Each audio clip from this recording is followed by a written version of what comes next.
Hello everyone, welcome to तैयारी online. मैं हूं सुधा। आज की वीडियो में हम जानेंगे 23 मार्च 2021 के डेली करंट अफेयर्स एमसीक्यू के बारे में और साथ ही आपको सभी प्रश्नों के इम्पॉर्टेंट फैक्ट्स भी बताए जाएंगे। ये वीडियो आपके आने वाले सभी एग्जाम्स के लिए इम्पॉर्टेंट है, तो वीडियो को आप एंड तक देखें। अगर आप इस वीडियो का पीडीएफ पाना चाहते हैं तो आप हमें ज्वाइन करें टेलीग्राम पे आपको इस वीडियो का पीडीएफ मिल जाएगा। GK current affairs and latest updates के लिए तैयारी ऑनलाइन को सब्सक्राइब करें, साथ ही बेल आइकन को दबाएं ताकि सभी नोटिफिकेशन आप तक सबसे पहले पहुंचे। आप हमें टेलीग्राम और इंस्टाग्राम पर भी ज्वाइन कर सकते हैं, इसका लिंक आपको डिस्क्रिप्शन में मिल जाएगा। तो चलिए देर न करते हुए देखते हैं पहला प्रश्न हमारा है, हाल ही में किसने खान और खनिज संशोधन विधेयक 2021 को मंजूरी दे दी है? तो देखिए, खान और खनिज संशोधन विधेयक को मंजूरी दी गई है लोकसभा के द्वारा। ऑप्शन नंबर सी इसका करेक्ट आंसर है। अब यहाँ देखिए, खान और खनिज विधेयक यह पारित किया गया है अधिनियम 1957 के द्वारा, जो भारत में खनन क्षेत्र को नियंत्रित करता है। इसका मकसद है खाद्यान्नों की नीलामी और आवंटन प्रक्रिया को पारदर्शी बनाना। और यह विधेयक किसके द्वारा लाया गया था? तो देखिए, यह विधेयक जो है वह लाया गया था खान एवं खनन मंत्री प्रहलाद जोशी के द्वारा। खनन क्षेत्र में सुधार से क्या होगा? खनन क्षेत्र में अगर सुधार किया जाएगा तो 55 लाख प्रत्यक्ष और अप्रत्यक्ष रोजगार जो है वो पैदा होंगे।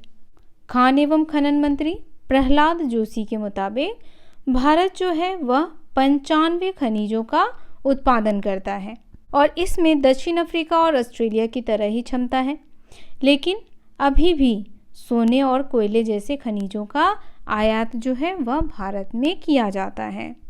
अब देखिए, खनन क्षेत्र जो है वह वर्तमान में देश के सकल घरेलू उत्पाद में 1% योगदान देता है और इस विधेयक में प्रस्तावित सुधारों के माध्यम से यह योगदान जो है वह बढ़ करके 2.5% हो जाएगा, जिससे क्या होगा? अर्थव्यवस्था में मजबूती आएगी। चलिए अब इससे रिलेटेड और भी इम्पॉर्टेंट फैक्ट्स देखें। तो यहाँ देखें, जैसा कि हमने पहले ही आपको बता दिया कि यह विधेयक लोकसभा में पारित किया गया है। इसका उद्देश्य है खाद्यान्नों की नीलामी एवं आवंटन प्रक्रिया को पारदर्शी बनाना एवं कारोबार के अनुकूल माहौल तैयार करना। और इस विधेयक के संशोधन से रोजगार के अवसर पैदा करने में मदद मिलेगी। नेक्स्ट क्वेश्चन हमारा है, नीदरलैंड के प्रधानमंत्री मार्क रूटे ने हाल ही में चुनाव में लगातार कौन सी बार जीत दर्ज की है? तो देखिए, मार्क रूटे ने चुनाव में लगातार चौथी बार जीत दर्ज की है। यहाँ देखिए, ये है नीदरलैंड के प्रधानमंत्री मार्क रूटे और ये चौथी बार नीदरलैंड के प्रधानमंत्री नियुक्त किए गए हैं। चलिए अब आपको नीदरलैंड के बारे में बता दिया जाए तो नीदरलैंड की राजधानी है एम्स्टर्डम। नीदरलैंड में बोले जाने वाली भाषा है डच। चलिए इम्पोर्टेंट फैक्ट्स देखें। तो यहाँ देखिए, नीदरलैंड के प्रधानमंत्री मार्क रूटे ने हाल ही में चुनाव में चौथी बार जीत दर्ज की है। हाल ही में नई संसद को चुनने के लिए वोट डाले गए और रूटे की पार्टी सबसे बड़े दल के तौर पर उभर रही है। नेक्स्ट क्वेश्चन है, चीन और किस देश ने हाल ही में चंद्र अनुसंधान स्टेशन के लिए समझौता ज्ञापन पर हस्ताक्षर किया है? तो देखिए, चीन और रसिया ने चंद्र अनुसंधान स्टेशन के लिए समझौता ज्ञापन पर हस्ताक्षर जो है वह किया है 9 मार्च 2021 में। और यह किया गया है चीन की राष्ट्रीय अंतरिक्ष प्रशासन, चाइना नेशनल स्पेस एडमिनिस्ट्रेशन तथा रूस के संघीय अंतरिक्ष एजेंसी रोसकॉसमोस के अंतर्गत। यह केंद्र अंतरराष्ट्रीय अंतरिक्ष एजेंसी के विकल्पों के रूप में कार्य करने में सक्षम होगी।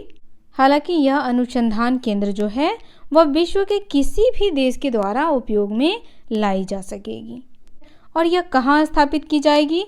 तो देखिए, यह जो है वह स्थापित की जाएगी चंद्रमा के सतह या चंद्रमा के कक्ष में। चलिए इम्पोर्टेंट फैक्ट्स देखें। तो यहाँ देखिए, वही सारी बातें लिखी हुई हैं। इस परिसर को खासतौर पर बहुउद्देशीय और बहुविषयक अनुसंधान कार्य करने के लिए निर्मित किया जाएगा। तो अब हम जान लेते हैं चीन के बारे में। तो देखिए, चीन की राजधानी है बीजिंग। चीन के राष्ट्रपति हैं शी जिनपिंग और प्रधानमंत्री हैं ली कचियांग।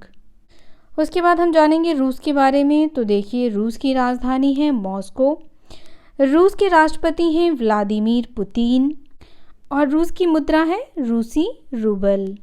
रूस के प्रधानमंत्री हैं मिखाइल मिशुस्टिन। इन सब के बाद हम जान लेते हैं रॉसकॉसमॉस अंतरिक्ष अनुसंधान के बारे में।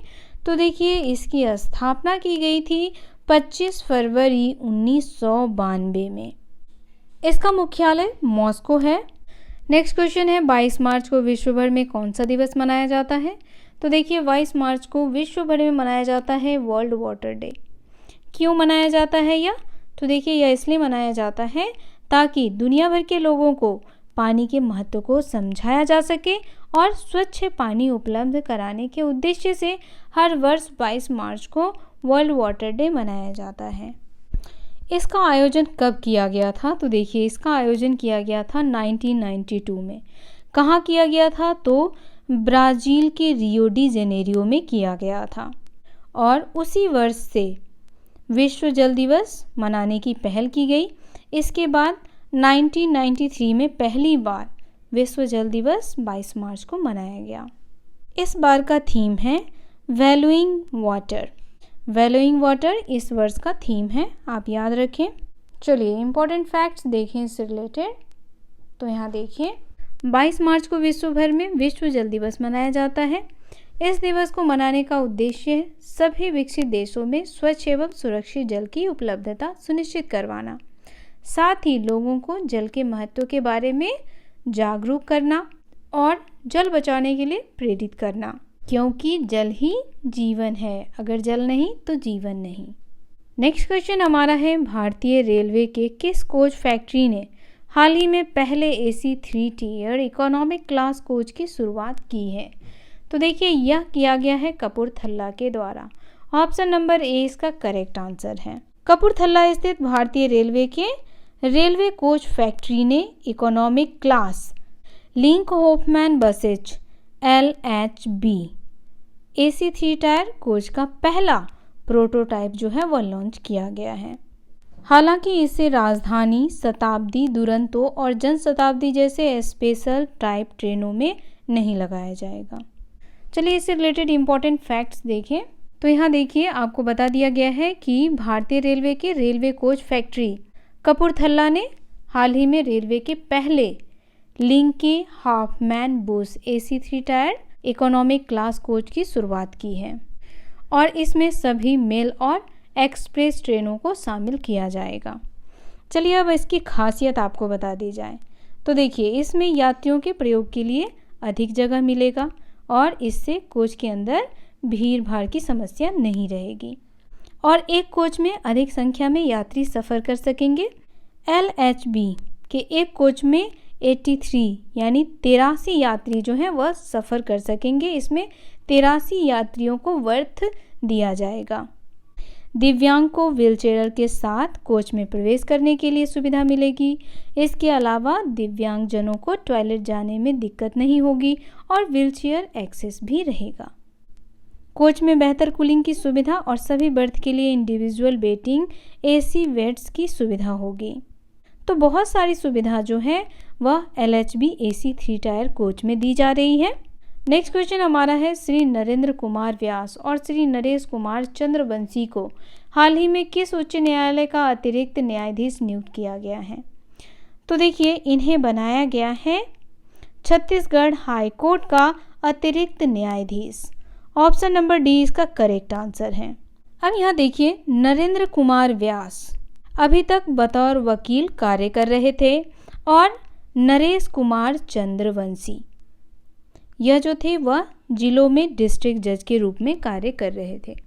चलिए, इम्पॉर्टेंट फैक्ट्स देखें। तो यहाँ देखिए, भारत के राष्ट्रपति श्री रामनाथ कोविंद ने हाल ही में संविधान के अनुच्छेद 224 खंड 1 का उपयोग करते हुए नरेंद्र कुमार व्यास और श्री नरेश कुमार चंद्रवंशी को हाल ही में छत्तीसगढ़ उच्च न्यायालय का अतिरिक्त न्यायाधीश नियुक्त किया है। श्री नरेंद्र कुमार व्यास ने वर्ष 1996 में वकील के रूप में कैरियर की शुरुआत की थी।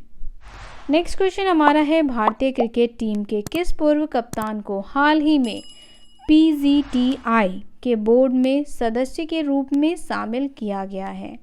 तो देखिए, शामिल किया गया है कपिल देव को। भारतीय क्रिकेट टीम के पूर्व कप्तान कपिल देव को शामिल किया गया है PGTI बोर्ड के सदस्य के रूप में। चलिए आपको PGTI का फुल फॉर्म बता दिया जाए तो देखिए, P4 हो गया आपका प्रोफेशनल, G4 हो गया आपका गोल्फ, T4 हो गया आपका टूर ऑफ, I4 हो गया India. It means professional golf tour of India.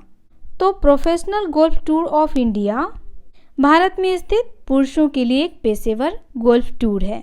इसका गठन किया गया था 2006 में। कपिल देव पहले भारतीय कप्तान हैं जिनकी कप्तानी में इंडियन क्रिकेट ने 1983 में पहला वर्ल्ड कप जीता था। कपिल देव का पूरा नाम है कपिल देव रामलाल निखंज। इनका जन्म 7 जनवरी 1959 में हुआ था। ये दाएं हाथ के बल्लेबाज और दाएं हाथ के गेंदबाज हैं। इन्हें राजीव गांधी खेल रत्न अवार्ड, पद्मश्री और पद्म भूषण से भी सम्मानित किया जा चुका है। इम्पोर्टेंट फैक्ट्स देखिए, तो जैसा कि आपको पहले ही बता दिया गया है कि भारत क्रिकेट टीम के पूर्व कप्तान कपिल देव हाल ही में PGTI भारतीय पेशेवर गोल्फ टूर के बोर्ड सदस्य के रूप में शामिल किए गए हैं। और कपिल देव जो है वो भारतीय क्रिकेट टीम के सबसे सर्वश्रेष्ठ खिलाड़ी माने जाते हैं। भारतीय टीम ने अपना पहला वर्ल्ड कप 1983 में कपिल देव की कप्तानी में जीता था। अब वर्ल्ड कप की बातें हो रही हैं तो वर्ल्ड कप से रिलेटेड और भी आपको बातें बता दी जाए तो देखिए, भारत ने दूसरा वर्ल्ड कप जो है वह जीता था 2011 में महेंद्र सिंह धोनी की कप्तानी में। और 2003 में भारत जो है वह क्रिकेट विश्व कप में उप विजेता रहा था। नेक्स्ट क्वेश्चन हमारा है, इनमें से किस देश ने विश्व का सबसे बड़ा तैरता हुआ सौर फार्म बनाने की घोषणा की है? तो देखिए, विश्व का सबसे बड़ा तैरता हुआ सौर फार्म जो है वह बनाया जा रहा है सिंगापुर में। ऑप्शन नंबर डी इसका करेक्ट आंसर है। कहाँ बनाया जा रहा है? सिंगापुर में बनाया जा रहा है। सिंगापुर जो है वह दुनिया के सबसे छोटे देशों में से एक है। तो अब जब बात सिंगापुर की हो रही है तो यहाँ देखिए, सिंगापुर जो है वह एशिया के सबसे बड़े कार्बन डाइऑक्साइड उत्सर्जकों में से एक है। इसीलिए इसने ग्रीन हाउस गैस उत्सर्जन को कम करने के लिए फोटोवोल्टिक फ्लोटिंग फार्म विकसित करने की योजना की है। लगभग 13,000 पैनलों को लगाया जा रहा है जिससे 5 मेगावाट बिजली का उत्पादन किया जाएगा। और यह जो है वह औसतन एक वर्ष में 1400 अपार्टमेंट को बिजली दे सकता है। इसीलिए सिंगापुर ने अधिक नवीकरणीय ऊर्जा उत्पन्न करने के लिए आवश्यक सौर पैनलों को रखने के लिए पानी की ओर रुख किया है। और यह जो है वह दक्षिण पूर्व एशिया में सबसे बड़ा सौर फार्म है जो 1,22,000 से अधिक सौर पैनलों के 45 फुटबॉल पिचों के आकार को कवर करता है। चलिए इम्पोर्टेंट फैक्ट्स देखिए, सिंगापुर ने हाल ही में अक्षय ऊर्जा को बढ़ावा देने के लिए विश्व का सबसे बड़ा तैरता हुआ सौर फार्म बनाने की घोषणा की। सिंगापुर एशिया में सबसे बड़ी प्रति व्यक्ति कार्बन डाइऑक्साइड उत्सर्जकों में से एक है। सिंगापुर सरकार ने वर्ष 2025 तक सौर ऊर्जा के उपयोग को 4 गुना बढ़ाने का लक्ष्य रखा है।